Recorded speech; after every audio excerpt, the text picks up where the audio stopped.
قیصر رضوی صاحب کی صحت یابی کے لیے بھی آپ حضرات خاص طور پر مجلس کے پہلے اور مجلس کے بعد دعا فرمائیں انشاءاللہ۔ اعوذ باللہ السمیع العلیم من الشیطان اللعین الرجیم،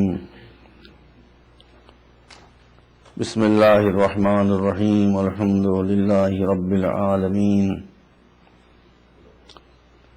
بارئ الخلائق اجمعین، والصلاة والسلام والتحیۃ والاکرام علی سیدنا و نبینا و شفیعنا بالقاسم محمد آلہ الطیبین الطاہرین المعصومین الہداۃ المہدیین الذین اذھب اللہ عنہم الرجس وطہرہم تطہیرا۔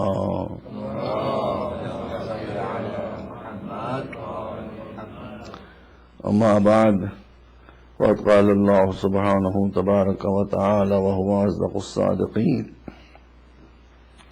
لقد خلقنا الانسان فی احسن تقویم ثم رددناه اسفل سافلین الا الذین آمنوا وعملوا الصالحات فلهم اجر غیر ممنون۔ صلوات محمد وآل محمد۔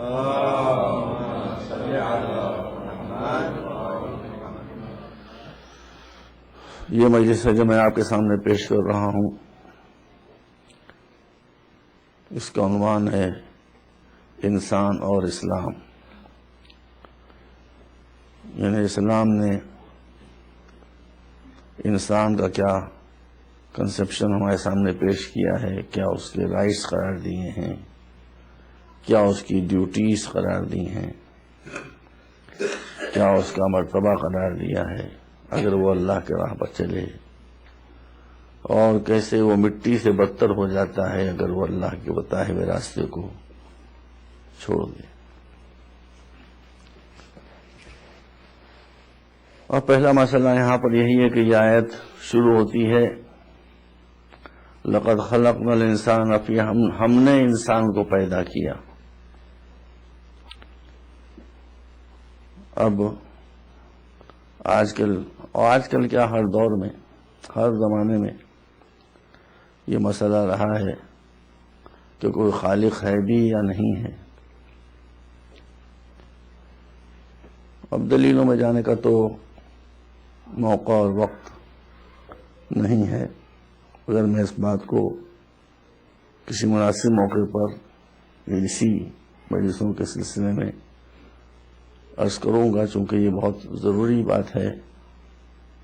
ہمارے بچوں کے دلوں میں ڈاؤٹس اس بارے میں پیدا ہوتے ہیں۔ تو جیسا کہ میں نے عرض کیا تھا آپ کے سامنے کہ مجلسیں دواخانہ ہیں ہمارا، ہم یہاں مریضوں کو دوا دیتے ہیں، مگر مریض بھی تو ہوں تبھی تو دوا دی جائے گی۔ آج تو موسم کی وجہ سے مریضوں کی تعداد ہی بہت کم ہو گئی ہے۔ ہاں، صحت مند ہو ماشاء اللہ، انشاءاللہ ضرور انشاءاللہ۔ لیکن یہ موضوع ہے میرے پیش نظر ہے، یہ ٹکڑا ایک مجلس میں اس کے لیے مخصوص کروں گا۔ ہمارے لیے تو بس اتنا ہی کافی ہے۔ ہندوستان میں ایک بہت بڑے عالم تھے، قریب سن 2000 میں ان کا انتقال ہوا، مولانا ابوالحسن علی ندوی، مفکر اسلام،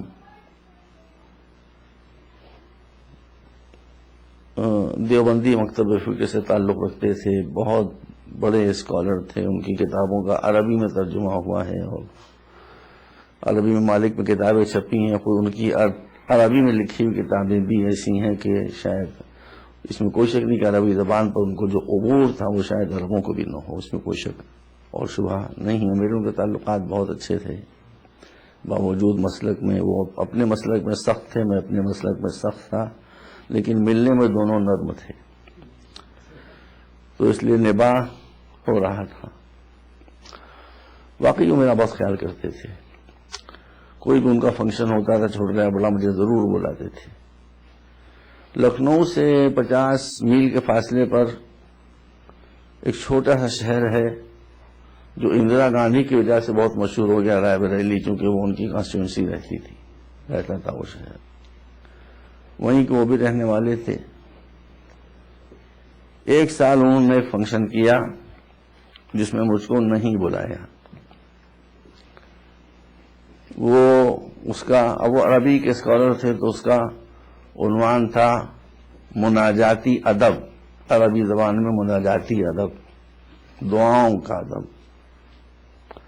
یہ انٹرنیشنل سیمینار تھا، مصر سے لوگ آئے تھے، سیریا سے لوگ آئے تھے، جارڈن سے، کویت سے، دنیا عرب سے لوگ آئے تھے۔ انہوں نے دعاؤں کے اوپر اپنے پیپرز پیش کیے تھے، بہت اس کا شہرہ ہوا تھا،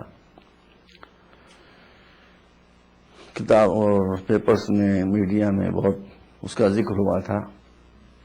2-3 دن کے بعد جب وہ پلٹ کر آ گئے، ندوۃ العلماء کے ڈائریکٹر تھے وہ، جو دنیا کے بڑے مدرسوں میں ایک مدرسہ ہے، دنیا کے بڑے مدرسوں میں ایک مدرسہ ہے، کوالٹی اور کوانٹٹی دونوں کے اعتبار سے۔ میں ان کے پاس گیا، میں نے مبارکباد دی، کوئی شکوہ نہیں کیا، میں نے مبارکباد دی۔ مبارکباد دینے کے بعد میں نے جیب سے دعائے عرفہ کا پاکٹ ایڈیشن نکالا اور میں نے کہا کہ یہ عارف آدمی تھے وہ بھی، ایسی بات نہیں ہے۔ میں نے کہا یہ آپ کے یہاں بڑے بڑے مقالے پڑھے گئے، میں نے بھی اس کو پڑھا ہے، یہ دعائے عرفہ میں آپ کی خدمت سے پیش کر رہا ہوں۔ اگر اس دعائے عرفہ کا، میں بھی عربک لٹریچر کا آدمی ہوں، میں نے کہا کہ اگر اس دعائے عرفہ کا جواب عالم اسلام میں کہیں پر ہو تو مجھے بتا دیجیے گا۔ انہوں نے اس کتاب کو یوں کھول کر پڑھا، 2-4 سطریں پڑھی، اور 2-4 سطریں پڑھتے ہی میں نے دیکھا کہ ان کے چہرے کا رنگ زرد ہو گیا، اندازہ ہو گیا، ان کو چپ ہو گیا بالکل، منہ سے انہوں نے کچھ نہیں کہا۔ یہ دعائیں آپ کا بڑا بھاری ذخیرہ ہیں۔ مفتی محمد عبدو مصر کے ایک، he was one of the greatest scholar of the Egypt۔ آپ کو معلوم ہے اب تو سب بدل گیا، ایک زمانے میں جب ہم بچپن میں، نوجوانی میں کتابیں پڑھتے تھے تو کہا جاتا تھا کہ دنیا کے 7 عجوبے ہیں، اس میں تاج محل ہے، اور وہ کون سے ٹاور ہے وہاں کا، لیننگ ٹاور ہے پیسا کا، اور یہ ہے اور وہ ہے، اور اسی مصر کے احرام مصر وہ بتائے جاتے تھے۔ لیکن ہندوستان کے ایک طالب علم نے، جو بہت بڑے عالم ہو گئے، ازہر یونیورسٹی میں سنی بن کے داخلہ لیا۔ وہاں اس وقت سنیوں کو داخلہ بھی نہیں دیا جا سکتا، ہمارا داخلہ سوائے جنت کے اور کہیں بھیا ہو ہی نہیں سکتا، پر ایک ہی جگہ ہے کہ جہاں کو داخلہ انشاءاللہ اہل بیت کی محبت کے تصدق میں ملے گا، انشاءاللہ مولا وہ ہو جائے گا۔ عوام کو داخل، تو وہ سنی بن گئے، بہت بڑے اسکالر تھے، ان کے بیٹے ان سے بڑے اسکالر ہیں، اس کا بیٹا ان سے بڑا اسکالر ہے۔ یہ عجیب و غریب بات ہے، اللہ کا شکر الحمدللہ۔ تو مفتی محمد عبدو، جو لوگ عربی زبان کو جانتے ہیں اور عربی ادبیات سے یا اسلام کو جانتے ہیں، وہ جانتے ہیں کہ کیا پوزیشن تھی مفتی محمد عبدو۔ تو انہوں نے ان سے دوستی کی، اور کچھ عرصے دوستی کرنے کے بعد یہ ظاہر نہیں کیا کہ میں شیعہ ہوں، مگر انہوں نے امام زین العابدین علیہ الصلوۃ والسلام کا مجموعہ، دیکھو سنی آدمی ہے، کچھ بھی ہو، انصاف پسند ہو، ہم کو کوئی شکوہ تھوڑی بھی، ہر آدمی کا اپنا فری ہے جو چاہے عقیدہ بنے۔ انہوں نے صحیفہ کاملہ ان کو دی کہ یہ کتاب مجھے ملی ہے تو کہیں سے اس کو آپ ذرا ملاحظہ کیجیے کیسی ہے یہ۔ وہ کتاب صحیفہ کاملہ اب آپ کی زبان تو اردو ہے، آپ کی سمجھ میں کیا مجبوری کی بات ہے۔ مفتی محمد عبدو، جو تاریخ اسلام کا ایک بہت بڑا اسکالر تھا، اس نے اس کتاب کو پڑھا بہت توجہ کے ساتھ، اور اس کے بعد اس پر یہ لکھا کہ اب تک مجھ سے کوئی پوچھتا کہ مصر کا عجوبہ کیا ہے تو میں احرام مصر کا نام لیتا، اگر کوئی مجھ سے پوچھتا کہ دنیا عرب کا عجوبہ کیا ہے تو میں احرام مصر کا نام لیتا، لیکن اس کتاب کے پڑھنے کے بعد اب میں اپنے الفاظ بدلوں گا. اب میں احرام مصر کا نام نہیں لوں گا. اب میں کہوں گا کسی کو اگر عربی زبان کا معجزہ دیکھنا ہے تو وہ صحیفہ کاملہ کو دیکھے.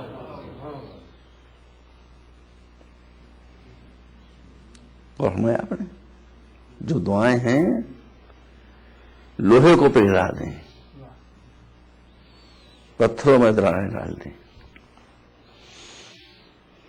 تو بہرحال ان دعاؤں کو آپ حضرات پڑھیں. یہ دعائیں انشاءاللہ آخرت کی بھی مرادیں آپ کی پوری کریں گی، جنت تک بھی انشاءاللہ پہنچائیں گی.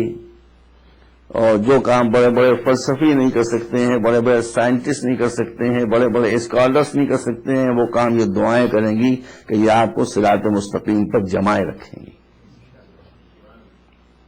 یہ میں آپ کو بتا دیتا ہوں. یہ کوئی ضروری نہیں ہے کہ آپ لمبی لمبی دعائیں پڑھیں. ایک آپس 2 منٹ ہیں، دعا کا ایک ٹکڑا پڑھ لیجیے، ٹرانسلیشن پڑھ لیجیے، بس کافی ہے. قطرہ قطرہ میشور دریا، ایک ایک قطرہ کر کے سمندر بن جایا کرتا ہے. مگر میں آپ کو بتا رہا ہوں، آپ میری تھوڑا اعتبار کریں. کسی دعا کو آپ اٹھانے صحیفہ کاملہ کی یا صحیفہ عربیہ کی، ارے بھائی دعا کمیل جو آپ پڑھتے ہیں، اب تو میں امریکہ میں بین ہو گیا ہوں، مجھے خیال کیا گیا کہ میں ٹیررسٹ ہوں گا بھائی.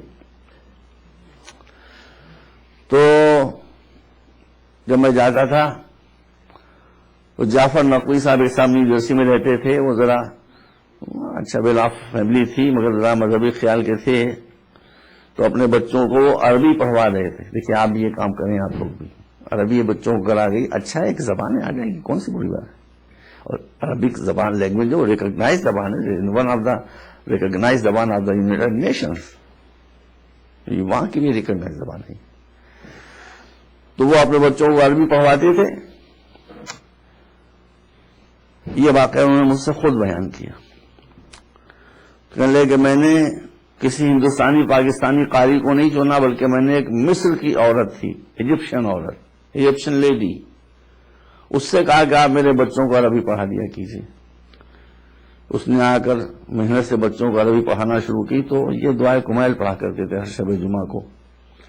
یہ خود انہوں نے مجھ سے بیان کیا. کہنے لگے کہ ایک دن مجھے یہ خیال آیا کہ میں دعائے کمیل پڑھتا ہوں. ظاہر ہے کہ میں حیدرآباد کا رہنے والا ہوں. حیدرآباد کے ہیں وہ جعفر نقوی، حیدرآباد دکن کے، ہندوستان کے. کہتے تو میں نے کہا میں حیدرآباد کا رہنے والا ہوں، میں اپنی دعائے کمیل اس سے کیوں نہ صحیح کروا لوں، ممکن ہے پڑھنے میں کہیں غلطیاں ہوتی ہیں. ایجپشین وہ عورت جو تھی وہ سنی تھی، کوئی بات نہیں ہے. انہوں نے مجھ سے بیان کیا کہ میں نے اس سے یہ کہا کہ میں آپ کے سامنے یہ دعا ہے مولا علی کی، آپ کے سامنے پڑھتا ہوں، میں انڈین ہوں، ہو سکتا ہے میں کہیں غلطی کر جاتا ہوں تو آپ مجھے ٹوک دیں اور بتا دیں. اس نے کہا ٹھیک ہے. اب انہوں نے وہ کتاب اٹھا کے اور صحیفہ کاملہ، وہ وظائف الابرار، یہ بھی کتاب و تحفۃ الامام جو بھی ہو، مفاتی ہو، اس میں سے انہوں نے دعائے کمیل نکالی اور پڑھنا شروع کیا. اب انہوں نے مجھ سے بیان کیا کہ بڑی دیر تک میں پڑھتا رہا، وہ کہیں پہ مجھ کو ٹوکتی ہی نہیں. تو میں نے کہا میں کو عرب تھوڑی ہوں، کوئی غلطی نہ کروں، کہیں پہ تو غلطی ہوئی ہوگی، اس کا مطلب یہ کچھ سو ہو گئی ہے جو مجھے ٹوک نہیں رہی ہے. سمجھیے گا. کہنے لگے ایک 10 منٹ کے بعد میں نے کہا بھائی میں دیکھوں تو مجھ سے ابھی تک کوئی غلطی ہی نہیں ہوئی. کہ اب جو میں نے نظر اٹھا کے دیکھا تو وہ ٹوکے ہی کیا، اس کی آنکھوں سے آنسوؤں کا ایک سیلاب بہ رہا ہے. اور کیا یہ آپ کے ذخیرے ہیں، جن کی آپ قدر کریں. بس 2 آنسو ہیں جو آپ کو بخشوا سکتے ہیں، ایک خوف الہی میں، ایک غم حسین میں. ایک مرتبہ سلوات دیں آپ رات بہت.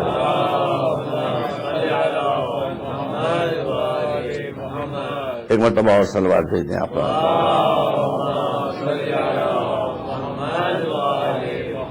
تو موضوع کیا ہے؟ آج پھر آپ آ گئے. تو اتنا رف موسم ہو رہا ہے، سڑکیں بڑی خطرناک ہو رہی بھائی. تو میں نے آپ سامنے موضوع ہے اسلام میں انسان. What's the position of human being in Islam? اسلام پر اگر آپ پڑھنے بیٹھیں گے تو زندگی ختم ہو جائے گی، اسلام پر لٹریچر ختم نہیں ہو پائے گا. لیکن اسلام کو پڑھنے بیٹھیں گے آپ تو آپ کی عمر ناکافی ہے. اللہ کو 100 برس زندہ رکھے. 100 برس بھی پڑھتے رہیں گے تو پوری طرح سے آپ اسلام کو سمجھ نہیں پائیں گے. اور اگر اسلام کو پڑھنے کے بجائے آپ اسلام کو سمجھنا چاہیں گے، 1 سیکنڈ میں سمجھ لیں گے. 1 سیکنڈ میں صحیح 2 سیکنڈ 2 سیکنڈ میں سمجھ لیں گے. اس لیے کہ پورے اسلام کو مولا علی نے ایک جملے میں سمیٹ دیا ہے. وہی میرے موضوع سے متعلق ہے. پورے اسلام کو آپ ان بچوں کو بتائیں بعد میں انگریزی میں ٹرانسلیٹ کر کے. یہ بھی آپ کا فریضہ ہے. امام حسن سے بیوی فاطمہ پوچھا کرتی تھی، وہ بتایا کرتے تھے کہ رسول نے یہ کہا. آپ کا الٹا فریضہ ہے کہ آپ ان بچوں کو بتایا کریں کہ مجلس میں یہ کہا گیا. جو سالن باتیں ہوں. یہ بھی مولا کا تو نام ہی مشکل کشا ہے بھائی، لقب ان کا مشکل کشا ہے. یہودی بڑے پاجی ہوتے ہیں بھائی، ہمیشہ سے بڑے پاجی رہے. ایک یہودی عین اس وقت پر جب مولا علی سفر کے لیے کہیں جا رہے تھے، گھوڑے پر سوار ہو چکے تھے، گھوڑا سفر میں جانے کے لیے پاؤں اٹھا چکا تھا کہ یہ تشریف لیا ہے سامنے. اب آدمی ظاہر ہے کہ سفر میں جاتا ہے تو سفر اس پر سوار ہوتا ہے. مولا پر تو کوئی چیز سوار نہیں ہو سکتی، مجھ پر تو کم سے کم سوار ہو جاتا ہے سفر بھائی، اور آپ پر بھی ہو جاتا ہوگا. انسان کو 10 کام ہوتے ہیں، اس کا شیڈول ہوتا ہے، اسکیڈول ہوتا ہے. این اس وقت جا کے اس نے کہا کہ سفر میں بعد میں جائیے گا، پہلے ملے ایک سوال کا جواب دیتے جائیے. صاحب سلونی سے سوال کی کہا اس نے، کیا سوال ہے تیرا؟ کہا کہ مجھے اسلام سمجھنا ہے. اسلام سمجھاتے جائیے. سمجھائیے اب اسلام سمجھائیے. اگر آپ مجھے موضوع دے دیں کہ اسلام کیا ہے، ایک عرصے میں میں سمجھا نہیں پاؤں گا آپ کو کہ اسلام کیا ہے. کیوں؟ اس لیے نہیں سمجھا پاؤں گا کہ جتنا آدمی زیادہ جاہل ہوتا ہے اتنا ہی بات کو پھیلاتا ہے، اور جتنا عالم ہوتا ہے اتنا ہی بات کو سمیٹتا ہے. تو میں جاہل ہوں، میں 10 مجلسوں میں بھی آپ کو اسلام نہیں سمجھا پاؤں گا. اور جب مولا علی سے اس نے کہا کہ اسلام سمجھائیے تو ان کی پیشانی پر شکن بھی نہیں پھینکا. اسلام بس اسلام. اس میں 2 ٹکڑے مولا کے ہیں، 1 ٹکڑا میں نے بڑھایا ہے اس میں. میں پہلے بتا دیا کہ 3را ٹکڑا جو میں نے بڑھایا ہے اس میں. تو جب اس نے کہا مل یا ابو الحسن مل اسلام، یہ بتاتے جائیے اسلام ہے کیا. لیجیے سمجھ لیجیے اسلام کیا ہے. 100 بار جو رہیں گے اسلام نہیں سمجھ پائیے گا، اور مولا علی کے دامن پکڑیں گے تو 2 سیکنڈ میں اسلام سمجھ لیں گے. مولانا نے فرمایا اسلام الطاعت التعظیم لامر اللہ والشفقۃ علی خلق اللہ فی امان اللہ. یہ 3را ٹکڑا میرا ہے. یہ ہے پورا اسلام. ان بچوں کو بتائیے التعظیم لامر اللہ والشفقۃ علی خلق اللہ. اللہ کے حکم کے سامنے ہر خواہش کو، ہر تمنا کو، ہر آرزو کو، ہر آرڈر کو، ہر حکم کو ایک سمجھیے. اس کا حکم سب سے بڑا، اس کا حکم سب سے افضل، اور اسی کے پیرل، اسی کے بالکل برابر کیا 2سرا ٹکڑا کیا ہے؟ وَالشَّفَقَةُ عَلَىٰ خَلْقِ اللَّهِ. اور اللہ کی مخلوق، اللہ کی creature without difference of caste and creed and religion, ہر ایک کے ساتھ محبت اور شفقت کا برتاؤ کرنا. یہ ہے ٹوٹل اسلام. یہ میں تھوڑی کہہ رہا ہوں، یہ میرے اور آپ کے مولا کہہ رہے ہیں. التعظیم لامر اللہ والشفقۃ علی. اگر اللہ کی تعظیم، اس کے حکم کی تعظیم، اس کے حکم کی عظمت تمہارے دلوں پر بیٹھ جائے گی تو اس کا سب سے بڑا فائدہ یہ ہوگا کہ تم نہ پاکستانی لوٹا ہوگے نہ ہندوستانی چمچا ہوگے، بکو گے نہیں کبھی. تو بیٹا تشریف یہاں ہیں.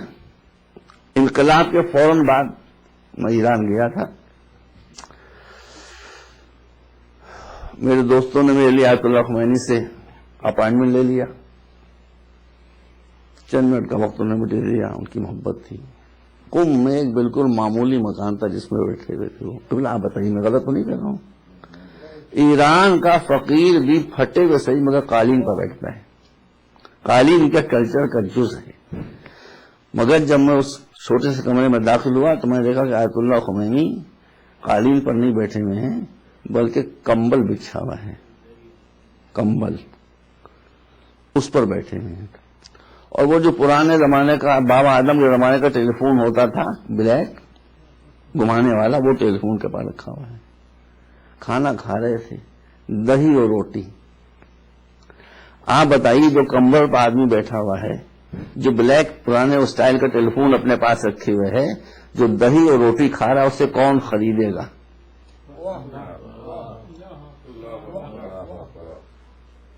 کس لالچ سے آپ وہ خریدیں گے؟ انہیں بے نیازی ہے. سمجھ رہے ہیں؟ تو جس کو اللہ کی معرفت ہوتی ہے وہ اتنا قیمتی ہو جاتا ہے کہ رضا الہی کے علاوہ اپنے کو کسی شے کے بدلے بیچنے کے لیے تیار نہیں ہوتا. صلوات بر محمد و آل محمد.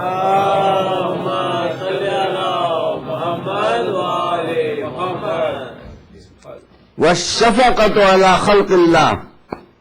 خلق میں سب آ گئے، جانور بھی آ گئے، درخت بھی آ گئے، انسان بھی آ گئے، ہندو بھی آ گئے، مسلمان بھی آ گئے، کرسچن بھی آ گئے. سب کے لیے اپنے سینے میں پیار رکھو. سب کے لیے اپنے سینے میں. اب کچھ میں کہوں کچھ آپ سمجھیں تو اس کا مطلب آدھا دین ہے اللہ کی تعظیم، آدھا دین ہے اللہ کے بندوں سے پیار. اللہ کے بندوں سے پیار. بھائی کرسچن بھی اللہ کا بندہ ہے. انسان و اسلام موضوع ہے نا میرا. ہر خالق بس ایک ہے، اس کے علاوہ جو کچھ ہے وہ سب مخلوق ہے. سب کے لیے آپ کے دل میں پیار کا جذبہ، ہمدردی کا جذبہ، محبت کا جذبہ، ہر ایک کی تکلیف کو دیکھ کر بے چین ہو جانا، ہر ایک کے درد میں شریک ہو جانا، ہر ایک کے دکھ کو بانٹ لینا، کسی کے لیے غلط قسم کے جذبات اپنے ذہن میں نہ رکھنا. کہنا تو نہیں چاہیے مجھے مگر میں آپ کو بتاتا ہوں کہ جہاں تک انسانی برتاؤ کا تعلق ہے آپ جس کنٹری میں بیٹھے ہوئے ہیں یہ آپ کے لیے رول ماڈل ہے. سی دا کینیڈینس. باقی سب باتیں ان کی جو ہیں وہ تو الگ ہے، اس کو میں نہیں کہہ رہا ہوں. لیکن جہاں تک بیہیویئر ہے کبھی چیخ کے بات نہیں کرتے، ہمیشہ مسکرا کے بات کرتے ہیں، کبھی ڈسکریمنیشن نہیں کرتے ہیں. یہ ایک ملک ایسا ہے. تعریف جس جو لائق ہوگا اس کی تعریف کی جائے. تو یہ آپ سمجھ لیجیے کہ اس حیثیت سے آدھے مسلمان تو یہ ہیں ہی پورے نہ صحیح. آپ کے آدھے مسلمان کیا، ابھی آدھا مسلمان ایک اور بھی گزرا ہے. مرزا غالب کا نام آپ نے سنا ہوگا، ضرور سنا ہوگا.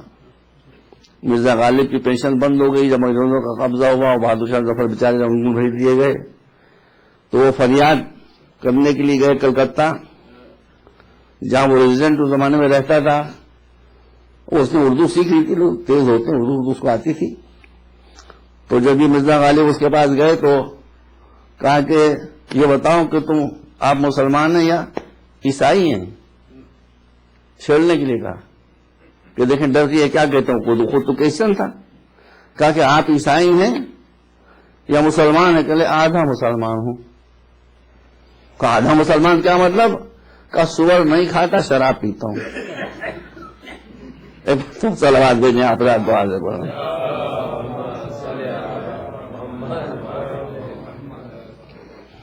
اپنے کو سنبھالیے، کبھی رات کو سوچئے، لیٹیے، دیکھیے آپ کس کے ماننے والے ہیں یا لوگ آپ کو کس کا ماننے والا کہتے ہیں. شیعہ کے معنی کیا ہیں؟ شیعہ کے معنی ہے فالوور.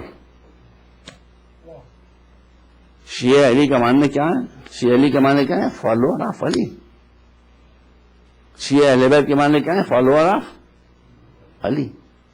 اگر اتنی سی بات یاد آپ کو رہ جائے کہ آپ کی نسبت مولا علی کی طرف ہے، اتنی سی بات آپ کو یاد رہ جائے کہ آپ کی نسبت اہل بیت کی طرف ہے، اور آپ یہ دیکھیں کہ مولا علی کا سلوک انسانوں کے ساتھ کیا ہوتا تھا، رسول کا سلوک انسانوں کے ساتھ کیا ہوتا تھا، اہل بیت کا سلوک انسانوں کے ساتھ کیا ہوتا تھا، اپنوں کو جانے دیجئے دشمنوں کے ساتھ کیا ہوتا تھا۔ ہر آدمی کے اپنے نظریات ہوتے ہیں، ضروری نہیں کہ میرا ہر نظریہ صحیح ہو، میں گنہگار انسان ہوں، کوئی بہت بڑا عالم و فاضل نہیں ہوں، میں اس مسئلے کو چھیڑوں گا بھی نہیں۔ دس از موسٹ کنٹروورشل پرابلم۔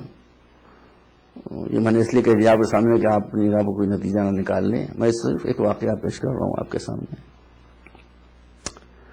رسول اللہ میں اور مسلمانوں میں اور مفتیوں میں خاص طور پر، یہ مفتی جو ہے بھیا، یہ بڑی مفت کی پرابلم ہمارے لیے ہو گئی۔ I am fed up with the muftis. Really, I am fed up with the muftis. ان مفتیوں کو ایک ہی بس بات تلاش رہتی، کیسے کس کو مار دو۔ میں علی گڑھ کا پڑھا ہوا ہوں، مولانا آپ نے سنا یہ واقعہ؟ سر سید جب مسلمانوں کے لیے یونیورسٹی بنانا چاہ رہے تھے تو دیوبند کے 60 مفتیوں نے 60 مفتیز آف دیوبند، بھائی اس میں کوئی شیعہ سنی مسئلہ نہیں، سر سید یہ سنی تھے، وہ شیعہ تھوڑی تھے، سید تھے۔ ایک بار بہت سوال دینے آپ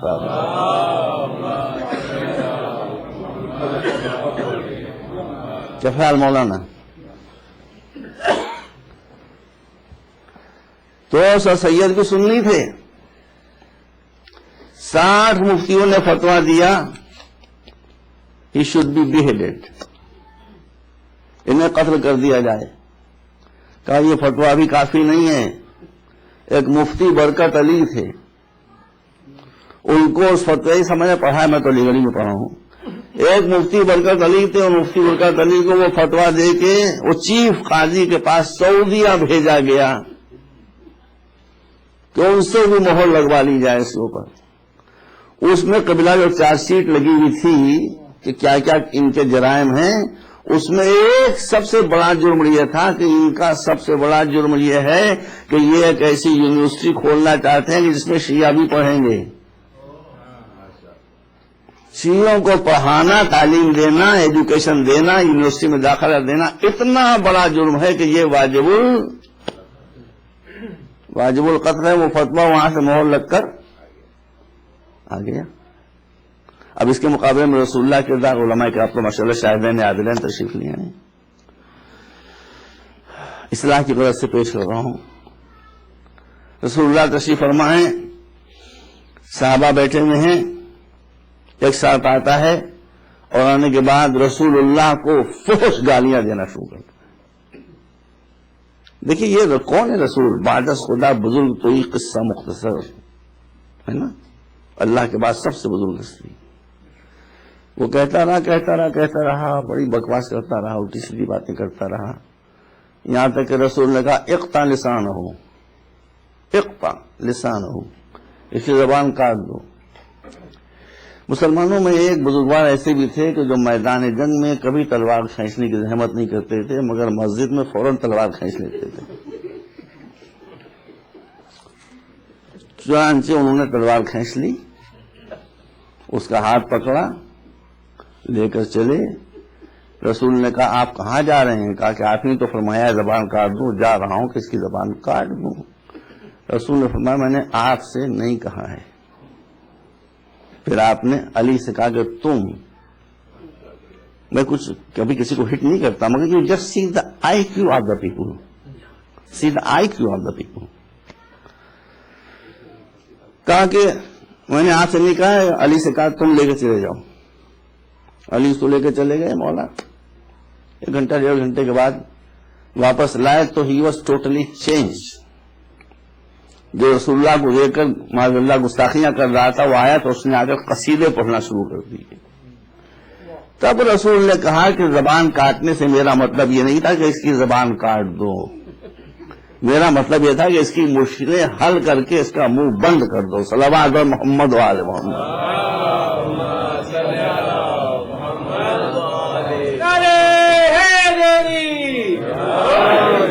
ایک بار تمام صلوات بھیجیں آپ حضرات۔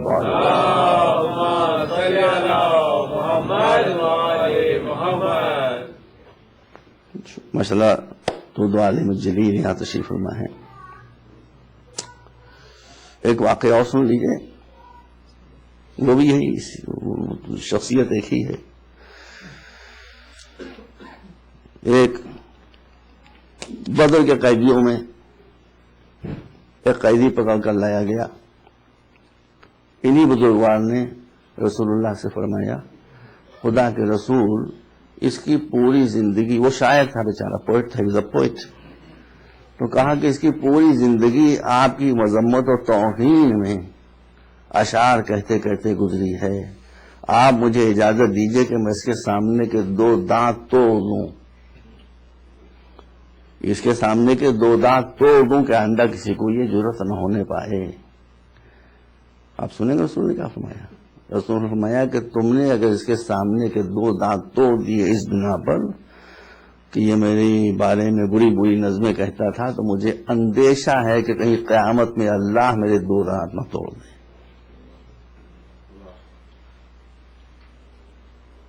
اب اگر یہ موضوع میں چھوڑوں گا تو بات بہت آگے نکلتی چلی جائے گی. آپ اگر اپنے اسلام کو آزمانا چاہتے ہیں تو اس کے لیے جو پیرامیٹر ہے، 2 پیرامیٹر ہیں جو مولا علی نے بتائے ہیں. رسول کے بعد جن سے بزرگ کوئی شخصیت ہمارے سامنے نہیں ہے. 2 پیرامیٹر ہیں صرف. ایک یہ کہ آپ کے دل میں اللہ کی عظمت کتنی ہے، دوسری یہ کہ آپ کے دل میں اللہ کے بندوں سے اور اللہ کے مخلوق سے پیار کتنا ہے. خود مولا علی اس کا بہترین نمونہ ہے. مولا علی جب نماز پڑھتے تھے تو دیکھنے والے سمجھتے تھے کہ دنیا سے چلے گئے، ختم ہو گئے. اور خلق کا پیار کتنا تھا کہ جب قاتل لایا گیا ہے سامنے، جس نے بے جرم و خطا مولا کے سر کے تلوار کا وار کیا تھا نماز کے عالم میں، اب ظاہر ہے کہ چاہنے والے اس کو لائے تھے تو مار رہے تھے. مطلب یہ کہ وہ امریکن تھوڑی تھے جو استاد سے مار رہے تھے، گھوسے مار رہے تھے، لاتے مار رہے تھے، رسیوں بندھا تھا. مگر یہ اس کی پٹائی کب تک ہوتی رہی؟ جب تک وہ مولا علی کے سامنے نہیں آیا تھا. خون کی دھاریں بہ رہی ہیں سر سے، اس عالم میں مولا فرماتے ہیں اس کی رسیاں ڈھیلی کر دو، اس کو مارو نہیں. کوئی جا کر مسٹر اوباما کو یا منوس بش کو جا کے بتا دے، جس نے عراق کے جیل میں کیا کیا حرکتیں، گندی گندی حرکتیں کی ہیں، کتنی ٹارچر پہنچایا ہے. اس کے بعد اسے امام حسن کو دیا. میں مسائل پر نہیں آ رہا ہوں، ابھی پلٹوں گا میں، لیکن موضوع اب جب یہ ہے تو بتا رہا ہوں آپ کو کہ امام حسن نے کہا کہ لے جاؤ، he has committed a crime, a serious crime. یہ قیدی ہے، he's a prisoner. اس کو گھر کے اندر لے جاؤ، کمرے میں رکھو، دروازہ باہر سے بند کر دو تاکہ یہ بھاگنے نہ پائے. مگر دیکھو ایک بات کا خیال رکھنا، یہ بھوکا نہ رہنے پائے، اور یہ نہ ہو کہ تم کچھ کھاؤ اسے کچھ کھلاؤ. جو تمہارا کھانا ہو وہی اس کا کھانا ہو، جو تمہارا لائف اسٹائل ہو وہی اس کا لائف اسٹائل ہو. یہ ہے اسلام میں انسان کا مرتبے کا ایک ٹکڑا. یہ تو میں پڑھتا رہوں گا مجلسوں میں، صرف ایز اے گلانس میں نے آپ کے سامنے پیش کر دیا ہے کہ اسلام میں انسان کی اہمیت کیا ہے. انسان اور اسلام کا کارواں ایک ساتھ چلتا ہے. اس لیے کہ ہمارے عقیدے کے اعتبار سے جو پہلا انسان ہے وہی اسلام کا پہلا مبلغ ہے. تو جہاں سے اسلام چلتا ہے وہیں سے انسان چلتا ہے، جہاں سے انسان چلتا ہے وہیں سے اسلام چلتا ہے. صلوات محمد وعلی محمد.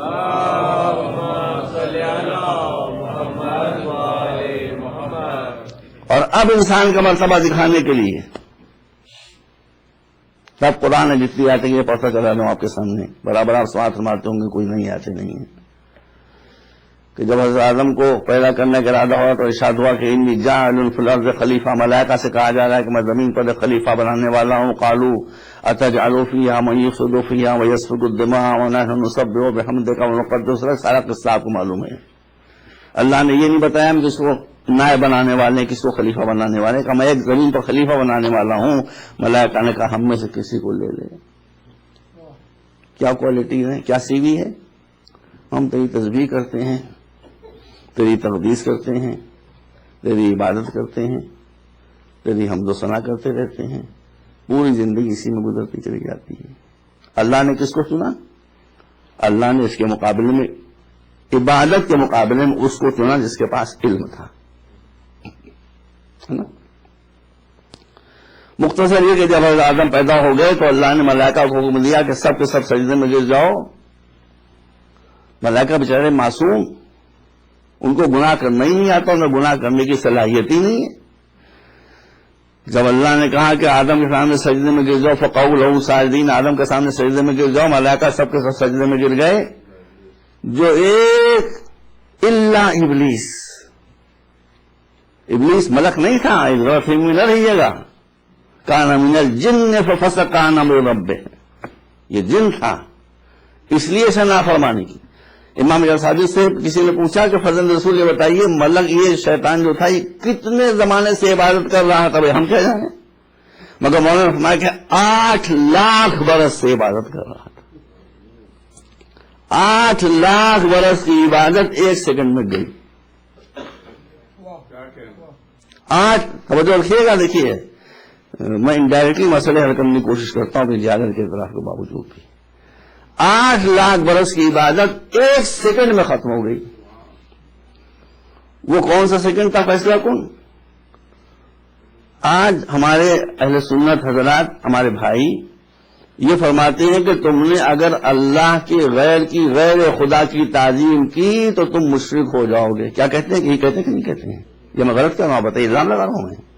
کہتے ہیں کہ نہیں کہتے ہیں کہ تم نے اگر غیر خدا کی تعظیم کی تو تم مشرک ہو جاؤ گے؟ ہمارے بھائی کہتے ہیں کہ غیر خدا کی تعظیم کی تو مشرک ہو جاؤ گے. اللہ نے فیصلہ یہ کیا کہ غیر خدا کی تعظیم میں سجدے میں سر نہیں جھکایا تو کافر بنا دیا. بالکل الٹی بات یہاں ہو رہا ہے. غیر خدا کی تعظیم کرو گے تو مشرک ہو جاؤ گے. وہاں اللہ نے حکم دیا کہ آدم کے سامنے سجدے میں گر جاؤ. شیطان نے انکار کیا تعظیم غیر خدا سے تو اللہ کان من الکافرین، تو فوراً کافر ہو گیا. یہ سمجھنے کی بات ہے. غیر خدا الگ الگ ہیں. مسجد خدا ہے، آپ تعظیم کرتے ہیں کہ نہیں کرتے ہیں؟ حجر اسود خدا ہے، آپ تعظیم کرتے ہیں کہ نہیں کرتے ہیں؟ مطلب فرمایا آپ نے. قرآن خدا ہے، آپ تعظیم کرتے ہیں کہ نہیں کرتے ہیں؟ ایک ایرانی عالم، یعنی بھائی بہت تیز ہوتے ہیں، بلا کے لوگ ہوتے ہیں. ایک ایرانی عالم کچھ عرصے قبل سعودی عرب گئے حج کرنے کے لیے، یعنی بہت جاتے ہیں حج کرنے کے لیے. اور ایک بڑی شخصیت تھی، بڑے عالم تھے وہ، تو جو بادشاہ تھے فہد، ان سے ان کی ملاقات طے ہوئی. وہ گئے تو وہ ایران کا چھپا ہوا ایک بہت اچھا قرآن لے کر گئے. یہ طریقہ اور تبلیغ کا ہوتا ہے کہ آدمی کی زبان بند ہو جائے. وہ جا کے انہوں نے بادشاہ سلامت خدمت پیش کیا کہ میری طرف سے تحفہ ہے. وہ قرآن بڑا خوبصورت تھا، اس کا کور بڑا اچھا تھا، پرنٹنگ بہت اچھی تھی، اس کی جلد بہت ہی حسین بنی ہوئی تھی. انہوں نے وہ قرآن لے کے جلدی سے چوما. ان کا حضور یہ کیا چوم رہے ہیں آپ؟ تو اللہ قرآن چوم رہا ہوں.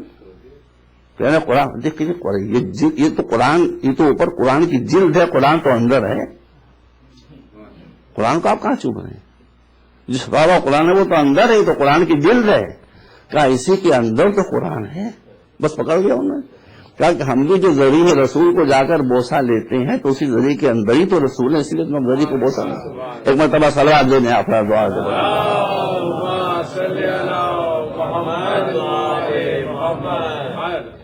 تو یہ دیکھا جائے گا وہ غیر خدا کدھر ہے.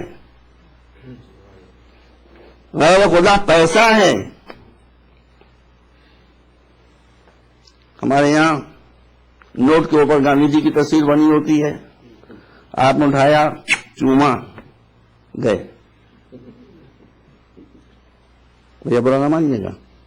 پاکستانی نوٹوں میں بیچارے مظلوم قائد اعظم کی تصویر بنی ہوتی ہے، چوما آپ نے، گئے. برٹن پہنچے، وہاں وہ بڑھیا تشریف فرما ہے کوئن ایلزابتھ، ان کو چوما آپ نے. اب وہ چومنے کے لیے کہاں چوما آپ نے، ہو گئے. ہاں وہی تو میں کہہ رہا ہوں، چوما ہو گئے. تو اگر دولت کو چوما آپ نے تو گئے، سونے کو چوما گئے، چاندی کو چوما گئے، مگر کسی ایسی شے کو چوما کہ جو اللہ کی طرف منسوب ہے تو وہ آپ کا وہ شرک قرار نہیں پائے گا. وہ تو توحید میں مضبوطی پیدا کر رہا ہے کہ وہ شے کہ جو اللہ واحد حی قیوم و قہار و جبار سے نسبت رکھتی ہے آپ اس کی بھی تعظیم کرتے ہیں. صلوات بر محمد و آل محمد. اتنی سی بات ہے جو لوگوں کی سمجھ میں نہیں آتی.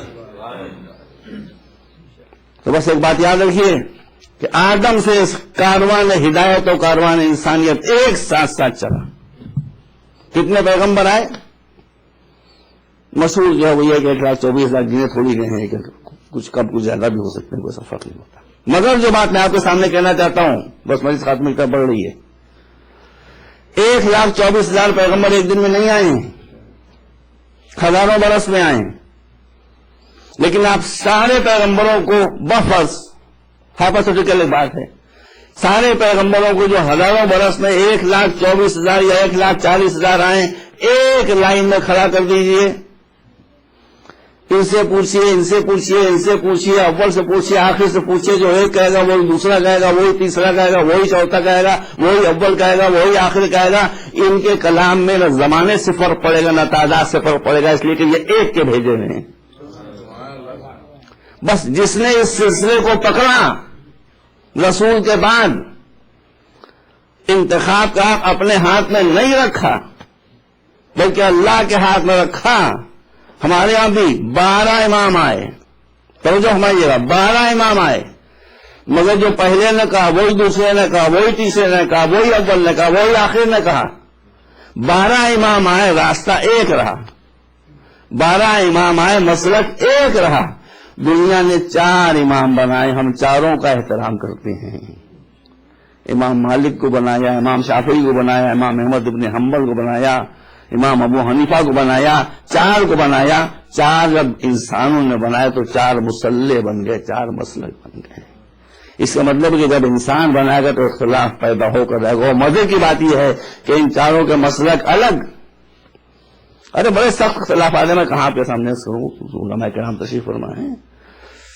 ان کے حضرات کے بھی جو مفتی گزرے ہیں, حنفی مفتی, شافعی مفتی, میں نے خود پڑھا مالکی مفتی,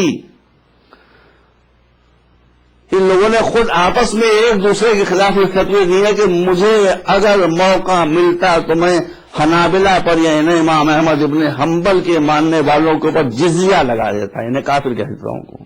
کافر تو 1 سیکنڈ میں ہوتا ہے آدمی, 1 سیکنڈ میں. مسلمانوں کو دیر لگتی ہے, کافروں میں کوئی دیر نہیں لگتی. تو یہ 4 امام بنائے گئے, 4 مسلک ہو گئے.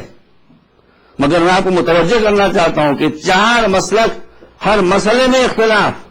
پڑھ کے کہہ رہا ہوں آپ کے سامنے, ذمہ دار علماء تشریف فرمائیں کہ چاروں اماموں کے 4 مسلک, الگ الگ راستے, مگر یہ چاروں بھی ایک بات پر متحد تھے.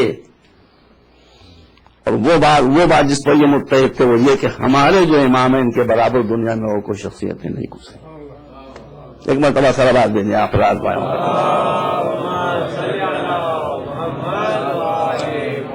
بس تو انسانیت کا کارواں حضرت آدم سے چلا. میں نے شروع میں دعاؤں کا ذکر کیا تھا, دعائیں مشروع پڑھی. حضرت آدم کے 2 بیٹے, ایک کا نام حابیل, ایک کا نام قابیل, دونوں حضرت آدم کے بیٹے, مگر دونوں کے مزاج میں زمین و آسمان کا فرق. اب یہ قرآن کہتا ہے فقربا قربانا, دونوں نے ہماری بارگاہ میں قربانی پیش کی. ایک نے خلوص کے ساتھ پیش کی تھی, ہم نے اس کی قربانی قبول کر لی. حضرت حابیل, ان کی قربانی قبول ہو گئی. قابیل نے تذبذب کے ساتھ 420 کے ساتھ, میں نہیں کہہ رہا ہوں 420 کے ساتھ, لوگ سمجھ رہے ہوں گے, قربانی رکھی تھی, وہ قبول نہیں ہوئی. ابھی تو قربانی قبول نہیں ہوئی تو کس نے قبول نہیں کی؟ اللہ نے قبول نہیں کی. اس میں حابیل کیا خطا تھی بھائی؟ اس میں حابیل کیا خطا تھی؟ ایسا قرآن ہے, کوئی آپ کوئی اس کو تھوڑی کا, یہ تاریخ نہیں ہے, روایات ہے, حدیث ہے, یہ تو قرآن ہے. جب حابیل کی قربانی قبول ہو گئی اور قابیل کی قربانی قبول نہیں ہوئی تو حابیل سے خطاب کر کے قابیل نے کہا کہ لاقتلنک, میں تجھے قتل کر دوں گا. ابھی اس کی کیا خطا ہے؟ آپ نے بدنیتی کے ساتھ قربانی رکھی تھی، قبول نہیں، اس کی کیا خطا ہے؟ دیکھیے، سمجھیے مذہب کے فائدے کو، مذہب کے فائدے کو سمجھیے. یہ باتیں بیان کرنا بہت ضروری ہے. اسلام بہت بدنام ہو رہا ہے. حابیل نے کہا لاقتلنک، میں تجھے قتل کر دوں گا. حابیل نے جواب دیا. قابیل نے کہا لاقتلنک، میں تجھے قتل کر دوں گا. حابیل نے جواب دیا لئن بسطت الی یدک لتقتلنی ما انا بباسط یدی الیک لاقتلک انی اخاف اللہ رب العالمین. تو اگر مجھے قتل کرنا بھی چاہے گا تو میں تیرے اوپر تلوار نہیں اٹھاؤں گا، میں تجھے قتل نہیں کروں گا. کیوں؟ بس گرام اللہ انی اخاف اللہ رب العالمین، میں اللہ سے ڈرتا ہوں. اس کا مطلب ہے کہ جہاں اللہ کا خوف ہوتا ہے وہاں بے گناہوں کا خون نہیں بہا کرتا. جو بے گناہوں کا خون بہائے، چاہے وہ رات کو جتنا بھیمرا مچائے، دن میں جتنی چاہے نمازیں پڑھے، زندگی بھر منحوس روزے رکھتا رہے، لیکن اگر اس کے دل میں رحم نہیں ہو، بے گناہوں کو قتل کر رہا ہے، تو یہ نمازیں اس کو لعنت سے بچا نہیں پائیں گی. مولا دعا مسلم میں کیا فرماتے ہیں؟ وہاں کی جو دعائیں، یا من قبل قربان حابیل وجعل اللعنۃ علی قابیل. یہ کون کہہ رہا ہے؟ مولا علی فرما رہے ہیں اللہ سے، اے میرے وہ محبوب کہ جس نے حابیل کی قربانی کو قبول کیا اور قابیل کے اوپر لعنت قرار دی. جب حضرت آدم کو اطلاع ہوئی، تشریف لائے، دونوں بیٹے ہیں بھائی، حابیل بھی قابیل بھی. حابیل کی لاش پڑی ہوئی تھی، حابیل کی لاش کو دیکھ کر روئے، گریا کیا. بس مجلس ختم ہو رہی ہے. حابیل کی لاش کو دیکھا، روئے، پتھر مار کے اس نے شہید کر دیا تھا، روئے، گریا کیا. وجعل اللعنۃ علی قابیل، مولا فرماتے ہیں، اور قابیل پر لعنت کی. وہ فیصلہ ہو گیا. اس کا مطلب ہے کوئی مظلوم شہید ہوگا تو اس پر رونا سیرت نبی ہے، اور قاتل پر لعنت کرنا یہ بھی سیرت نبی ہے. صلوات بر محمد و آل محمد.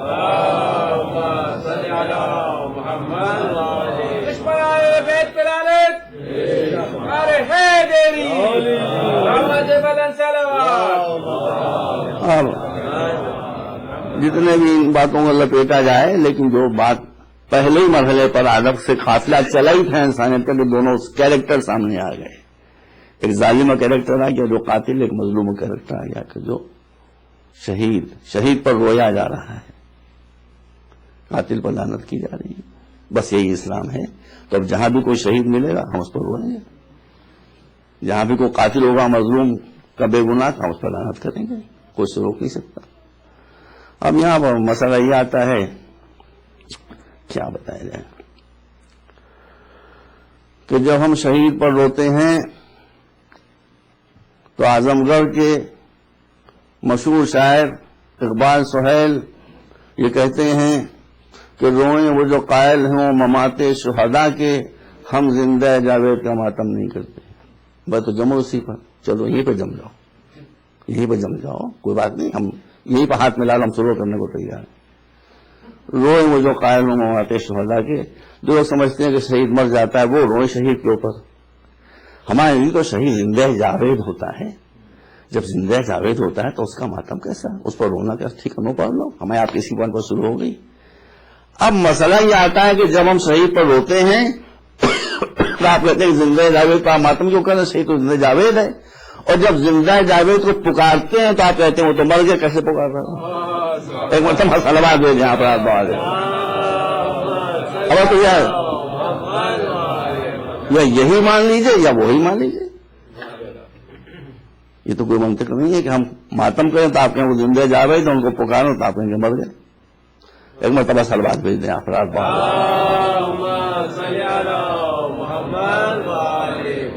بس 10 منٹ میرے پاس اور رہ گئے.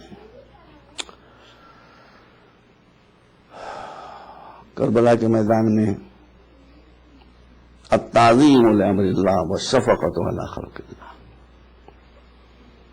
اللہ آپ کو جزائے خیر دے. اس موسم میں، اس رف موسم میں دیکھتا آ رہا ہوں فریزنگ رینز ہو رہی ہیں اس وقت.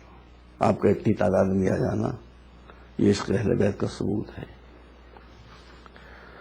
آپ کو بے شک اہل بیت سے عشق ہے, آپ کو بے شک مولا حسین سے عشق ہے, مگر حسین کو کہاں سے عشق تھا؟ 9 محرم کو جھوٹ پٹا بہت ہو چلا ہے.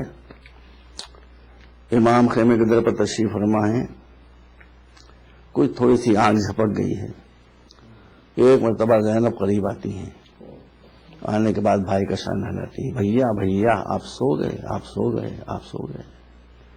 دیکھیے دشمن بڑھتا چلا آ رہا ہے, حملہ ہو گیا ہے.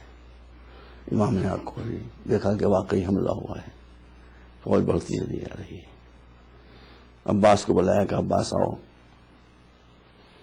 اگر ہو سکے تو تم ان لوگوں سے 1 رات کی مہلت لے لو. کس کو بھیج رہے ہیں؟ عباس کو.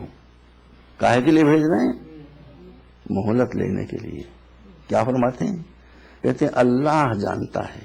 ارے مولا بتا رہے ہیں, مولا فرما رہے ہیں اللہ جانتا ہے کہ مجھے اس کی عبادت کا کتنا شوق ہے. میں چاہتا ہوں کہ 1 رات کی مہلت مل جائے تو رات میں عبادت میں بسر کروں. یہ آپ مولا کے بے شک عاشق ہیں. قبلہ میں نے پڑھا تھا, ایک مرتبہ پڑھ چکا ہوں, لیکن عام بات ہے پھر دوبارہ پڑھ دیتا ہوں. لاسٹ ایئر جو بلاسٹ ہوا ہے کراچی میں وہیں موجود تھا, میرے سامنے بلاسٹ ہوا ہے. میں نے آج تک یہ منظر نہیں دیکھا. کم سے کم 40-45 جوان جو علم لیے ہوئے تھے ان کے پرخ سے ہو گئے, مگر میں قسم کھا کر کہتا ہوں کہ وہ تو شہید ہو کر گرے مگر علم زمین پر نہیں گرنے پایا.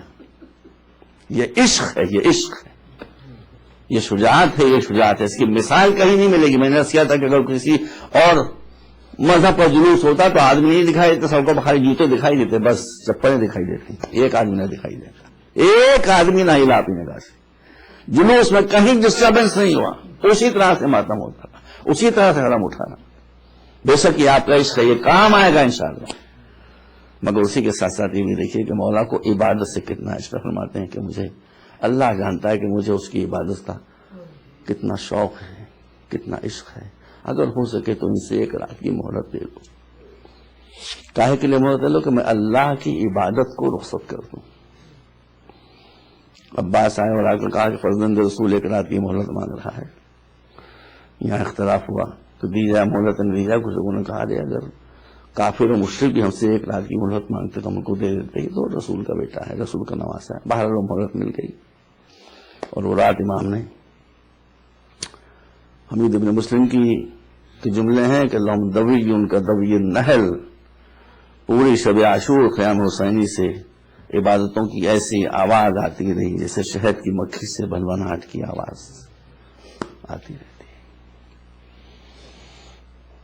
یہ دیکھا آپ نے, التعظیم لامر اللہ, اب والشفقۃ علی خلق اللہ.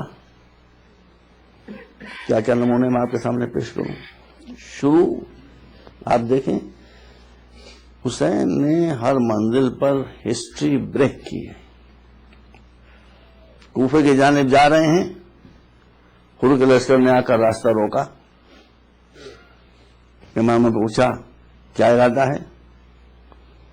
کہا آپ کو ابن زیاد کے ہاتھ پر یزید کے لیے بیعت کرنا ہوگی اور آپ کو کوفے چلنا ہوگا, ہم اسی لیے آئے ہیں. کہا اگر میں جانے سے انکار کروں کہا تو ہم جنگ کریں گے اور ہمیں آپ کو قتل کر دینے میں کوئی باک نہ ہوگا. دیکھیے ذرا غور کیجیے, یہ سوچنے والی باتیں ہیں. ایک آدمی سامنے گستاخانہ انداز میں کہہ رہا ہے ہم آپ کو قتل کر دیں گے. امام جواب میں کیا کہتے ہیں وہ باتیں تو سب بعد میں ہوں گی, پہلے یہ بتاؤ کہ تمہارے اور تمہارے سپاہیوں کے چہرے کا رنگ زرد کیوں ہے اور ہونٹ نیلے کیوں ہیں؟ کہا کہ ہمارے پاس جو پانی کا ذخیرہ تھا وہ ختم ہو گیا اور پیاس نے ہم کو بے حال کر دیا. دیکھیے یہ قاتل ہیں. میں آپ کو قسم دیتا ہوں, آج رات کو سوچیے گا ضرور کہ دنیا میں کہیں بھی کسی لشکر قاتل کو پانی پلایا گیا ہے؟ امام نے کہا اب کوئی بات نہیں ہوگی. والشفقۃ علی خلق اللہ. آپ نے اپنے حساب سے کہا کہ ان کو پانی پلا دو. پہلے سے بہت پانی لے لیا تھا امام نے. وہ امام کے اطاعت گزار اصحاب بھی ایسے تھے کہ آگے بڑھے اور سب کو پانی پلا دیا. جب 1000 سپاہی پانی پی چکے تو امام کی نظر پڑی ان گھوڑوں پر کہ جن گھوڑوں پر وہ بیٹھ کر آئے تھے. دیکھا ان کی زبانیں نکلی. کہا بھائی مجھ سے تو گھوڑوں کی زبانیں بھی باہر پیاس کی وجہ سے دیکھی نہیں جاتی, ان کو پانی پلا دو, ان کو پانی پلا دو. اب اصحاب نے کہا کہ فرزند رسول یہ آدمی تھوڑی ہے, گھوڑے ہیں, یہ تھوڑے سے پانی میں ان کی پیاس نہیں بجھے گی, ہم ان کو پانی پلا دیں گے تو پھر ہمارے پاس پانی کا قطرہ بچے گا نہیں. فرزند رسول سوچ لیجیے, آپ کے ساتھ ہی بےکس سیلانیاں ہیں, آپ کے ساتھ ہی معصوم بچے ہیں. ہم نے کہا کہ میرا جو ہوگا وہ میرا خدا مالک ہے, لیکن میں تو جانوروں کے پیاس بھی نہیں دیکھ سکتا. یہ موضوع ہے میری تقریر کا, وَالشَّفَقَةُ عَلَىٰ خَلْقِ اللَّهِ. ایک ایک گھوڑے کو پانی پلا دیا گیا. کل میں نے آپ کے سامنے عرض کیا تھا کہ کربلا تاریخ کا ایک ورق ہے جس کے ایک صفحے پر یہ آپ کو دکھائی دے گا کہ اسلام کیا ہے, دوسرے صفحے پر یہ دکھائی دے گا کہ اسلام کیا ہو گیا ہے. آپ نے دیکھ لیا اسلام کیا ہے. جہاں قاتلوں کو پانی پلایا جا رہا ہے, جہاں قاتلوں کے جانوروں کو پانی پلایا جا رہا ہے. اب اگر آپ کو یہ دیکھنا ہے کہ اسلام کیا ہو گیا تھا تو اس کو بھی کربلا کے میدان میں دیکھ لیجئے کہ وہی حسین کہ جس نے اپنے بچوں کی پیاس کو نظر انداز کر کے دشمن کے سپاہیوں کو پانی پلایا, دشمن کے سپاہیوں کے گھوڑوں کو پانی پلایا, وہی حسین کربلا کے میدان میں عصر عاشور سے کچھ پہلے ایک معصوم بچے کو گود میں لیے کھڑا ہوا ہے اور کہہ رہا ہے کہ میں نے اگر خطا کی ہے تو اس بچے نے کیا خطا کی, اسے تھوڑا سا پانی پلا دو. اور جب لشکر میں کوئی جنبش نہیں ہوتی تو امام فرماتے ہیں یہ سب سوچنے والی باتیں ہیں عزیزوں, یہ سب سوچنے والی باتیں. تصور کیجئے اگر آپ کو جب بیٹھے گا کربلا کی زمین کتنا جھلس رہی تھی. امام نے فرمایا کہ اگر تمہیں یہ خیال ہے کہ تم پانی لے کر آؤ گے, میں تم سے پانی لے کر پی لوں گا, تو میں اپنے بچے کو جلتی ہوئی ریت پر لٹایا دیتا ہوں. روایت بتاتی کہ جب بچے کو جلتی ہوئی ریت پر لٹایا تو بچہ مچھلی کی طرح سے تڑپنے لگا. اب بھی جب کوئی دل نہ پسیجا, یہ ہو گیا تھا اسلام, یہ ہو گیا تھا اسلام. نمازیں تھیں مگر یہ تھا, روزے تھے مگر یہ تھا, حج تھا مگر یہ تھا, داڑیاں تھیں مگر یہ تھا. اسلام کیریکٹر کا نام ہے, رسوم عبادت کا نام تھوڑی ہے. بس شفقت اللہ خلق اللہ کے در ہے. یہ ظلم, ایک معصوم بچہ. آخر امام نے آگے بڑھ کر بچے کو گود میں اٹھایا, کہا کہ میں تو جو کچھ کر سکتا تھا وہ کر چکا, اب اگر تیرے امکان میں ہو تو بھی بتا دے. اس بچے نے اپنا معصوم گردن دھیرے دھیرے دھیرے دھیرے لشکر کی طرف پھیری اور سوکھی ہوئی زبان خشک ہونٹوں پر پھیلانا شروع. اگر آپ مجھے اجازت دیں, ایک بہت پرانا واقعہ ہے, بہت پرانا واقعہ ہے, تقریباً 35-40 برس پرانا واقعہ ہے. سن لیجیے, بس میں پہلے ختم کر دوں. لکھنؤ میں شیعہ سنی جھگڑا ہو گیا تھا. وہی زمانہ تھا 69 جتنا بھی سو زمانہ ہو گیا. اور میں اسی زمانے میں ٹرین پر بیٹھا ہوا لکھنؤ سے کہیں جا رہا تھا, اور وہ فساد کی وجہ سے ہم لوگ سب آگے آگے رہتے تھے, تو پولیس والے بھی ہم کو جان گئے تھے, آفیسر بھی, سب علماء کو سمجھ گئے تھے, اور جو ہم تو علماء میں نہیں تھے اس وقت, لیکن کے بعد سب کو پہچان گئے تھے. اور میں ٹرین میں بیٹھا ہوا تھا اور 3-4 ہندو اور بیٹھے ہوئے تھے. اسی میں CID کا ایک آفیسر مسٹر شرما, یاد ہے مجھے, وہی بیٹھے ہوئے تھے. اور وہ لکھنؤ سے جو گاڑی چلی تو کچھ ذکر شروع ہوا شیعہ سنی مسئلے کا, اور اس کے بعد پھر کربلا کا ذکر شروع ہوا. تو شرما جی نے مجھ سے کہا کہ مولانا اگر ہو سکے, میں رائے بریلی گیا تھا, رائے بریلی 1 گھنٹے کا سفر ہے وہاں سے, کہ اگر ہو سکے تو آپ ہمارے جو ہندو بھائی ہیں ان کو بتائیے کربلا میں کیا ہوا تھا. اور میں نے کہا 1 گھنٹے میں یہ سفر ختم ہو جائے گا, گاڑی لکھنؤ سے روانہ ہوگا, آدھا گھنٹہ ہو چکا ہے, آدھے گھنٹے میں رائے بریلی آ جائے گا, آدھے گھنٹے میں کیا ان کو بتاؤں گا. نہیں, کچھ تو تھوڑا بتا دیجیے, یہ ممبر یہاں جھوٹ نہیں بول سکتا تھی. میں نے ان سے تھوڑا سا فلسفہ کربلا کا بتایا, اور اس کے بعد صبح عاشور سے واقعات بیان کرنا شروع کیا, اصحاب کی قربانیوں کا تذکرہ کیا, انصار قربانیوں کا تذکرہ کیا. اب بھی سوچتا ہوں میرے رونگٹے کھڑے ہو جاتے ہیں. عباس کی قربانی کا ذکر کیا, علی اکبر کی قربانی کا ذکر کیا, قاسم کیسے شہید ہوئے یہ میں نے بیان کیا. پھر میں نے کہا کہ جب حسین کا جوان بیٹا 18 برس وہ بھی شہید ہو گیا, اس کی لاش حسین لا خیمے کے اندر پر رکھ دی, تو حسین خیمے کے اندر سے ایک معصوم بچے کو لے کر نکلے. 6 مہینے کا معصوم بچہ, کومل صورت, اس کو ابا کے دامن سے ڈھانک کر لے کر چلے, اس لیے کہ دھوپ بہت تیز ہو رہی تھی. ایک بلندی پر آئے اور آنے کے بعد لشکر والوں سے کہا, اس ابا کو ہٹانے کے بعد کہ اس بچے کو دیکھو, اس کی پیاس کو دیکھو, اس کی حالت کو دیکھو, اس بچے کا دم نکلا جا رہا ہے پیاس کی وجہ سے, تھوڑا سا پانی اگر پلا دو گے تو بہتی ہوئی ندی میں کوئی کمی نہ ہو جائے گی. اب میں دیکھا کہ وہ ہندو جو بیٹھے ہوئے تھے وہ اب ان کے چہروں کے رنگ بدلنا شروع ہو گئے. جب میں یہاں تک پہنچا کہا پھر مولانا صاحب کیا ہوا؟ میں نے کہا پھر یہ ہوا کہ لشکر میں کوئی جنبش نہیں ہوئی. تو پھر حسین نے اس بچے کو جلتی ہوئی زمین پر لٹا دیا, کہا کہ اب اسے پانی پلا دو. پھر کیا ہوا؟ میں نے کہا پھر یہ ہوا کہ پھر بھی کسی نے جنبش نہیں کی. تو مولانا نے اپنے بچے کو اٹھا لیا اور کہا کہ میرے لال تم اگر بتا سکتے ہو تو بتا دو کتنے پیاسے ہو. تو اس بچے نے اپنے منہ کو آہستہ آہستہ لشکر کی طرف پھیرا اور سوکھی ہوئی زبان سوکھے ہوئے ہونٹوں پر پھیرانا شروع کی. وہ پوچھا پھر کیا ہوا؟ میں نے کہا پھر یہ ہوا کہ یہ منظر دیکھ کر وہ پتھر دل سپاہی بھی پسیج گئے. قریب تھا کہ لشکر میں بغاوت پھیل جائے کہ ایک مرتبہ پچھلے ساتھ جو اس لشکر کا کمانڈر تھا وہ ایک مشہور تیر انداز حرملہ کے پاس آیا اور آنے کے بعد کہا حرملہ حسین کا نام قطع کر دے. اس حرملہ نے دوست سے کمان اتاری, ترکش سے تیر نکالا اور کمان میں تیر جوڑ کر بچے کے گلے کا نشانہ لیا. میں کہ یہ قسم کھا لوں آپ کے سامنے کہ بس میں یہاں تک پہنچا تھا کہ وہ سب کے سب ہندو کھڑے ہو گئے. وہ کہا اب اس کے بعد نہ کہیے گا کیا ہوا, ہم بس سننے کی طاقت نہیں ہے کہ ایک معصوم بچہ اپنے باپ کی گود میں اس طرح سے تیر کا نشانہ بنا دیا جائے. میں کہتا ہوں وہاں میرے بشیر وہاں آج زمانہ وہ آیا کہ ہندو تیری شہادت کا ذکر سننے پر تیار نہیں ہے. وہ کیسے مسلمان تھے کہ جنہوں نے تجھے تیرے باپ کی گود میں نہل کر دیا تیر کے ذریعے سے. وَسَيَعْلَمُ الَّذِينَ ظَلَمُوا أَيَّ مُنقَلَبٍ يَنقَلِبُونَ.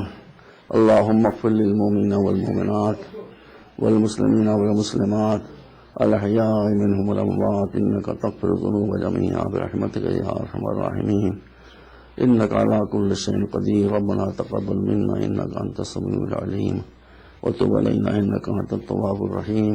آپ حضرات سے گزارش ہے کہ قیصر رضوی صاحب کی